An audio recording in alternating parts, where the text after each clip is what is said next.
श्रीमद् भगवद गीता में कहे गए श्री कृष्ण के अनमोल वचन।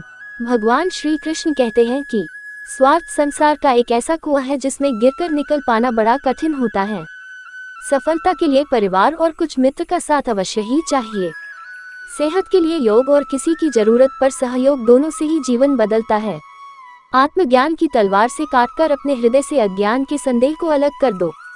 सिर्फ दिखावे के लिए अच्छा मत बनो। मैं आपको बाहर से नहीं बल्कि भीतर से जानता हूँ। जो इस लोक में अपने काम की सफलता की कामना रखते हैं वे देवताओं का पूजन करें। न हार चाहिए न जीत चाहिए। जीवन में अच्छी रिश्तों को निभाने के लिए वक्त निकालिए। कहीं ऐसा न हो जब आपके पास वक्त हो तो रिश्ता ही न बचे। वह जो इस ज्ञान में विश्वास नहीं रखते, मुझे प्राप्त किए बिना जन्म और मृत्यु के चक्र का अनुगमन करते हैं। लोग आपके अपमान के बारे में हमेशा बात करेंगे। सम्मानित व्यक्ति के लिए अपमान मृत्यु से भी बदतर है।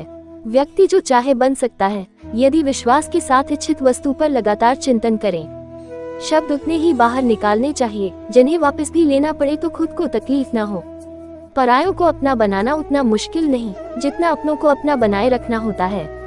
इंसान की सोच ही उसकी सबसे बड़ी पहचान है, वरना दुनिया में एक नाम के अनेक इंसान हैं। बहुत विनम्रता चाहिए रिश्तों को निभाने के लिए। छल कपट से तो सिर्फ महाभारत रची जाती है। यदि आप किसी के साथ मित्रता नहीं कर सकते हैं तो उसके साथ शत्रुता भी नहीं करना चाहिए। मनुष्य का जीवन केवल उसके कर्मों पर चलता है। जैसा कर्म होता है वैसा उसका जीवन होता है।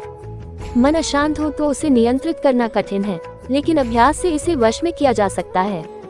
दिव्यता केवल शक्तिशाली होने में नहीं बल्कि वास्तविक दिव्यता दूसरों में शक्ति जागृत करने में है। मन की गतिविधियों, होश, श्वास और भावनाओं के माध्यम से भगवान की शक्ति सदा तुम्हारे साथ है। जीवन में वाणी को संयम में रखना अनिवार्य है, क्योंकि वाणी से दिए हुए घाव कभी भरे नहीं जा सकते। जब हम स्वयं जीवन के शिल्पकार हैं तो चलो हम अपनी मुश्किलों को हराते हैं, जीवन में मुस्कुराते हैं। एक बार माफ करके अच्छे बन जाओ, पर दोबारा उसी इंसान पर भरोसा करके बेवकूफ कभी न बनो। जो दूसरों की तकलीफों को समझते हैं, जिनमें दया है, दिल से अच्छे हैं, उन्हें दोबारा जन्म लेना नहीं पड़ता। जीवन में आधे दुख इस वजह से आते हैं क्योंकि हमने उनसे आशाएं रखी जिनसे हमें नहीं रखनी चाहिए थी। जीवन में समय चाहे जैसा भी हो, परिवार के साथ रहो। सुख हो तो बढ़ जाता है और दुख हो तो बढ़ जाता है। जय श्री कृष्ण।